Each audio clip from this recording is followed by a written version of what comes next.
অনেকেই নতুন ফ্রিল্যান্সিং শুরু করতে যাচ্ছে, কিন্তু দ্বিধাদ্বন্দ্বে ভুগছে যে তার ফ্রিল্যান্সিং শুরু করা উচিত হবে কিনা, কিংবা ফ্রিল্যান্সিংকে ক্যারিয়ার হিসাবে নেওয়া ঠিক হবে কিনা। কারণ ইউটিউব কিংবা ফেসবুকে এখন ঢুকলেই দেখা যায় ফ্রিল্যান্সিং মানেই হাজার হাজার ডলার। পত্রিকা কিংবা টিভি চ্যানেল সব জায়গায় ফ্রিল্যান্সিং মানে হাজার হাজার কোটি টাকা, মানে সবাই হাজার হাজার ডলার ইনকাম করতেছে ফ্রিল্যান্সিং করে। ফ্রিল্যান্সিংকে এত সহজভাবে উপস্থাপন করা হয়েছে যে এখন হুমড়ি খেয়ে সবাই ফ্রিল্যান্সিংয়ের দিকে ঝুঁকছে। এরকমটা কিন্তু বছর তিনেক আগেও ছিল না। বছর তিনেক আগেও ফ্রিল্যান্সিং সম্পর্কে মানুষের ধারণা এরকম ছিল না। বর্তমানে যেটা হয়েছে এর পিছনে আমাদের মতো কিছু ইউটিউবারও দায়ী, পাশাপাশি পত্রিকা কিংবা টিভি চ্যানেলগুলোও দায়ী। কারণ তারা সবসময় এমনভাবে প্রমোট করে যে ফ্রিল্যান্সিং একদম সহজ, পানির মতো সহজ, আজকে শুরু করলেই কালকে থেকে হাজার হাজার ডলার ইনকাম করা শুরু করে দেবে। ব্যাপারটা হচ্ছে এরকমভাবে উপস্থাপন করে। এর পিছনে বেশ কিছু কারণ রয়েছে। কারণ এখন যেহেতু আগের মতো কেউ টিভি চ্যানেল দেখে না, তাই তারা এরকম বিভিন্ন ধরনের ক্লিকবেট, থাম্বনেল কিংবা টাইটেল ইউজ করে বেশি ভিউ পাওয়ার জন্য। কারণ এখন সবাই ভিউর উপরে দৌড়াচ্ছে, কারণ ভিউ যত বেশি টাকা তত বেশি, সবাই এই থিওরিতেই কাজ করতেছে। তো যে প্রসঙ্গে ভিডিওটা আমি শুরু করেছিলাম যে আপনার কি এখন ফ্রিল্যান্সিংকে ক্যারিয়ার হিসাবে নেওয়া উচিত, কিংবা আপনি একজন নিউবি, আপনি চাচ্ছেন ফ্রিল্যান্সিং শুরু করতে। তো ফ্রিল্যান্সিং আপনি শুরু করবেন নাকি ক্যারিয়ার হিসাবে নেবেন, এটা টোটালি আপনার ব্যাপার। তবে আমি আজকের এই ভিডিওতে কিছু বাস্তব তথ্য আপনাদের সামনে তুলে ধরবো। তো এই তথ্যগুলো জানার পর আপনার ডিসিশন নিতে সহজ হবে আদৌ আপনি ফ্রিল্যান্সিং শুরু করবেন নাকি অন্যদিকে মুভ করবেন। আমাদের দেশে ফ্রিল্যান্সিং বলতে মূলত ফাইবার এবং আপওয়ার্কে কাজ করাকেই বোঝায়। আমি যদি প্রথমে ফাইবারের কথা বলি, আমরা যখন ফাইবারে কাজ শুরু করেছিলাম তখন কিন্তু ফাইবারের অনেক কিছু অন্যরকম ছিল, আর বর্তমানে যে ফাইবার এটা কিন্তু টোটালি ডিফারেন্ট। আমি ফাইবারে শুরু করেছিলাম 2017 সালের দিকে। তখন ফাইবারে বাই রিকোয়েস্ট নামে একটা অপশন ছিল, যেখানে একজন নিউবি প্রথমে একটা অ্যাকাউন্ট তৈরি করে বাই রিকোয়েস্টের মাধ্যমে, আমি যদি একটু সহজভাবে বলি, বিট করার মাধ্যমে সে কাজ নিতে পারত। এখন আপনি 2023 সাল কিংবা 24 সালে এসে যদি ফাইবার অ্যাকাউন্ট করেন, তাহলে কিন্তু আপনি সেই বাই রিকোয়েস্ট অপশনটা পাবেন না। কারণ ফাইবার তাদের আপডেট আনার ফলে এখন আর বাই রিকোয়েস্ট অপশনটা নাই। বাই রিকোয়েস্ট আপনি আর পাবেন না। মানে ফাইবার এখন আপডেট করে তাদের বাই রিকোয়েস্টটা এখন ব্রিপ নামে নিয়ে আসছে, এবং ফাইবার যাকে চাবে সেই একমাত্র ব্রিপ পাবে। তাই আপনার কোনো অপশন নাই এই ব্রিপ পাওয়ার। তো আপনি যদি ফাইবার আজকে একটা অ্যাকাউন্ট খুলেন এবং এরপর কিছু গিগ দেন, তাহলে আপনি নিজে চিন্তা করুন এরকম একটা নতুন অ্যাকাউন্টে কীভাবে আপনি অর্ডার জেনারেট করবেন। আপনার গিগে কোনো রিভিউ নাই, কোনো অর্ডার নাই। তো সেহেতু এরকম একটা নিউ গিগে অর্ডার পাওয়াটা কিন্তু অনেক কঠিন, যেটা কিনা আগে ছিল না। কারণ আগে যখন একটা সেলার অ্যাকাউন্ট করতো, অ্যাকাউন্ট করার পর যখন গিগ তৈরি করতো, তখন তার হাতে বাই রিকোয়েস্ট ছিল। সে প্রতিদিন 10টা বাই রিকোয়েস্ট সেন্ড করতে পারবে টোটালি ফ্রি, এবং সেই 10টা বাই রিকোয়েস্ট সে যদি প্রতিদিন সেন্ড করতো, তাহলে ওখান থেকে একটা দুইটা অর্ডার অটোমেটিক জেনারেট হয়ে যেত, এবং সেখান থেকে কিছু রিভিউ পাইতো। এভাবে কিন্তু একজন সেলার ধীরে ধীরে ফাইবারে গ্রো করতো প্রিভিয়াসলি। কিন্তু বর্তমানে খুবই কঠিন এখানে গ্রো করার। কারণ আপনি যখন নতুন অ্যাকাউন্ট খুলবেন, আপনার অ্যাকাউন্ট একদম নতুন, সেখানে কোনো রিভিউ নাই, কোনো ক্লায়েন্টের অর্ডার নাই, আপনি একদম নতুন। তো এইরকম নতুন অ্যাকাউন্টে কাজ পাওয়া কিন্তু অনেক কঠিন। অনেক সিনিয়র কিংবা কোর্স সেলাররা বলে যে আপনার গিগে যদি রিভিউ থাকে তাহলে আপনি অর্ডার পাবেন। এ কথাটা সত্যি, কিন্তু এই কথাটা বলার পাশাপাশি তারা আরও কিছু অ্যাড করে। সেটা হচ্ছে বিভিন্ন জনের থেকে রিভিউ কিনতে বলে, মানে অর্ডার কিনতে বলে। আপনার বাইরের অ্যাকাউন্ট থেকে আপনাকে একটা অর্ডার প্লেস করবে, এর বিনিময়ে আপনি তাকে টাকা দিবেন এবং আপনাকে একটি ভালো রিভিউ দিবে। তো এটা কিন্তু বলে, আর ম্যাক্সিমাম নতুন সেলাররা এই কাজটাই করে। কিন্তু ফাইবার কিন্তু অনেক স্ট্রং। আপনি যতই চুরি করেন না কেন, ফাইবার হাতে আপনি ধরা পড়বেনই। প্রিভিয়াসলি ফাইবারে কেউ রিভিউ ক্রয় বিক্রয় করলে তাদের অ্যাকাউন্ট পার্মানেন্টলি সাসপেন্ড করে দিত, কিন্তু আমাদের কমিউনিটি লিডার জাহিদ ভাই এই ব্যাপারটা অনেকটা স্মুথ করে নিয়ে আসছে। তো ভুলক্রমেও কেউ যদি কোনো অর্ডার ক্রয় করে কিংবা রিভিউ ক্রয় করে, তাহলে ফাইবার তার অ্যাকাউন্টটা ডিরেক্ট সাসপেন্ড না করে তাকে একটা ওয়ার্নিং দেয়। ওয়ার্নিং দেওয়া মানে হচ্ছে তাকে সতর্ক করে দেয়, তুমি আর পরবর্তী এই কাজটা করতে পারবে না। আগে কিন্তু পার্মানেন্টলি সাসপেন্ড করে দিত। তো আমাদের ফাইবার কমিউনিটি লিডার জাহিদ ভাই তার প্রচেষ্টায় এই কাজটা করেছে, যে কেউ যদি ভুলক্রমে রিভিউ ক্রয় করে কিংবা অর্ডার ক্রয় করে, আপনি তার অ্যাকাউন্টটা সাসপেন্ড না করে তাকে একটা ওয়ার্নিং দেন। তাই আপনি যত চেষ্টাই করুন, অর্ডার কিনে যদি আপনি ফাইবারকে ক্যারিয়ার হিসেবে বিল্ড আপ করতে চান, তাহলে আপনার ধারণা ভুল। কারণ আপনি চুরি করে কখনোই এগোতে পারবেন না।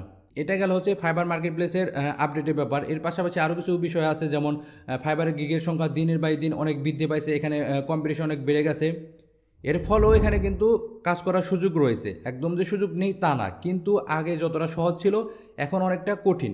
আগে যদি 100 জনের চেষ্টা করতো, তাহলে দেখা যেত 20 জন আপনার সফল হয়েছে। কিন্তু এখন যদি 100 জন চেষ্টা করে, সেখান থেকে দেখা যাবে 2 জন সফল হয়েছে। মানে ব্যাপারটা এতটাই কঠিন হয়ে গেছে।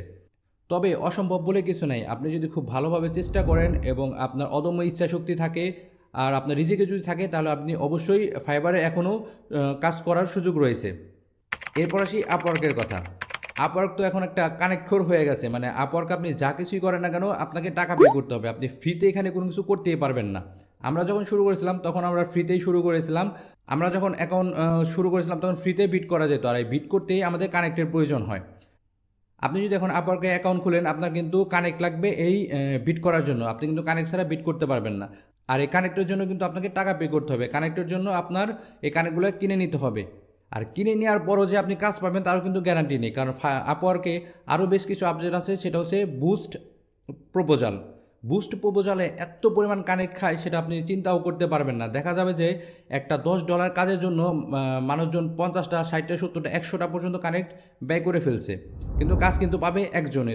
তো দেখা যাচ্ছে যে একটা $10 কাজে যদি 20 জন বিট করে এবং প্রত্যেকে যদি তাদের বিটটা বুস্ট করে 20টা কানেক্ট দিয়ে, তাহলে বুঝেন কত পরিমাণ কানেক্ট এখানে খরচ হইতেছে। তাও কিন্তু কাজ পাওয়ার কোনো গ্যারান্টি নেই। এরপর রিসেন্টলি আবার আরেকটা আপডেট আনছে, সেটা হচ্ছে প্রোফাইল প্রমোশন। মানে আপনি কানেক্ট খরচ করে আপনার প্রোফাইলও প্রমোশন করতে পারবেন। তো দিন শেষে যেটা বোঝা যাইতেছে যে আপনি যদি আপওয়ার্কে কাজ করতে চান, এখানে আপনি ফ্রিতে কিছু করতে পারবেন না, আপনাকে এখানে ইনভেস্ট করতে হবে। তো আপনি অ্যাজ একজন নিউবি হিসাবে আপনি এখানে ইনভেস্ট কীভাবে করবেন? আপনি যদি এখানে আসছেন টাকা ইনকাম করার জন্য, এখানে ইনভেস্ট করার জন্য না। আপনি কিছু কাজ করে টাকা কামাই করতে পারলে এরপর সে ইনভেস্ট করবেন। তো আপওয়ার্কের যে বর্তমান সিচুয়েশন, এখানে আসলে কোনো কিছুই ফ্রিতে করা যাচ্ছে না, এখানে সব কিছু করতে আপনার টাকা লাগতেছে। তো এই পরিস্থিতিতে আপনি যদি এখন ফ্রিল্যান্সিং শুরু করেন ফাইবার কিংবা আপওয়ার্কে, এখন আপনি ডিসিশন নেন যে আসলে আপনার জন্য কতটা সহজ হবে এই ফ্রিল্যান্সিংকে ক্যারিয়ার হিসেবে নেওয়া কিংবা এখন ফ্রিল্যান্সিং শুরু করা। এই বলে যে কেউই ফ্রিল্যান্সিং শুরু করবে না, ব্যাপারটা কিন্তু এরকম না। কম্পিটিশন কিংবা এরকম অসুবিধা যুগের পর যুগ সবসময় ছিল। আগে যখন মানুষজন ফ্রিল্যান্সিং শুরু করতো তখন রিসোর্সের অভাব ছিল, কারণ তখন প্রপার রিসোর্স ছিল না, মানুষ না জেনেই অনেক ভুলভাল কাজ করছে। এখন পর্যাপ্ত পরিমাণে রিসোর্স আছে, কিন্তু কম্পিটিশন বেড়ে গেছে। তো সমস্যা প্রতিটা সময়ই ছিল, কিন্তু সমস্যার ধরন ছিল আলাদা। তাই বলে কি মানুষ থেমেছিল? কেউ কিন্তু থেমেছিল না। এই সমস্যাগুলো সমাধান করে কিন্তু মানুষকে এগিয়ে যেতে হবে। তাই আপনার যদি একদম অদম্য ইচ্ছা শক্তি থাকে এবং খুবই সিরিয়াস হয়ে থাকেন এই ফ্রিল্যান্সিংকে ক্যারিয়ার হিসেবে নেওয়া কিংবা ফ্রিল্যান্সিং শুরু করতে যাচ্ছেন এই বিষয়টা নিয়ে খুবই সিরিয়াস থাকেন, তাহলে আপনি ফ্রিল্যান্সিং শুরু করে দিতে পারেন। আপনার প্রপার ডেডিকেশনের মাধ্যমেই আপনাকে সফলতা এনে দেবে। সমস্যা সবসময় থাকবে এবং কম্পিটিশনও সবসময় থাকবে, কিন্তু আপনার ইচ্ছা শক্তি দ্বারাই সেই সমস্যাগুলো সমাধান করতে হবে। তবে সমস্যা যেটা দাঁড়াইছে সেটা হচ্ছে আমাদের চারপাশে ফ্রিল্যান্সিংকে যতটা সহজভাবে প্রমোট করা হচ্ছে, বর্তমানে মার্কেটের প্রেক্ষাপটে ফ্রিল্যান্সিং কিন্তু ততটা সহজ নয়।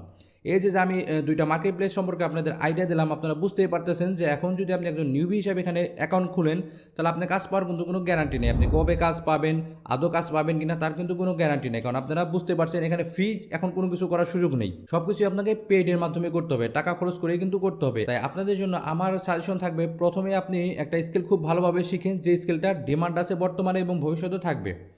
এরপর সেই স্কিলটা দিয়ে আপনি লোকালি কিছু করার চেষ্টা করেন। যদি সেই স্কিলটা জব করার সুযোগ থাকে তাহলে অবশ্যই জব করেন, অথবা লোকাল ক্লায়েন্টকে সার্ভিস দেওয়ার সুযোগ থাকলে সেই সার্ভিসটা দেন।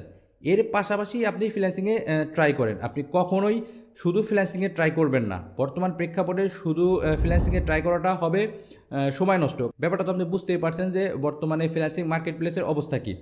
তাই আপনি চাকরির পাশাপাশি অথবা লোকাল সার্ভিসের পাশাপাশি আপনি ফ্রিল্যান্সিংয়ে চেষ্টা করবেন, কারণ আপনার যদি একটা সাপোর্ট থাকে আপনি হতাশায় ভুগবেন না। আপনি যদি শুধু ফ্রিল্যান্সিংয়ে ট্রাই করতে থাকেন এবং 6 মাস ট্রাই করলেন, দেখা গেল আপনি $5 আর্ন করতে পারলেন না, তাহলে কিন্তু আপনি একটা সময় হতাশায় ভুগবেন এবং হতাশ হয়ে গেলে পরবর্তীতে কোনো কাজে কিন্তু আপনি মনোযোগ দিতে পারবেন না। তাই অন্যান্য কাজের পাশাপাশি আপনি ফ্রিল্যান্সিংয়ে চেষ্টা করেন। আপনি যদি ফ্রিল্যান্সিংয়ে সফলও না হন তাহলে কোনো সমস্যা নাই, কারণ আপনার অন্যদিকে ব্যাকআপ আছে, আপনার অন্য দিক দিয়ে আর্নিং হইতেছে। আশা করি ভিডিওটির মাধ্যমে আপনি একটি ক্লিয়ার ধারণা পাইছেন আপনার এখন ফ্রিল্যান্সিং শুরু করা উচিত কিংবা ফ্রিল্যান্সিংকে ক্যারিয়ার হিসেবে নেওয়া উচিত কিনা। আশা করি ভিডিও আপনার ভালো লেগেছে। যদি ভিডিওটি ভালো লেগে থাকে তাহলে একটি লাইক দেবেন, আর অবশ্যই আমার চ্যানেলটি সাবস্ক্রাইব করে আমাকে উৎসাহিত করবেন।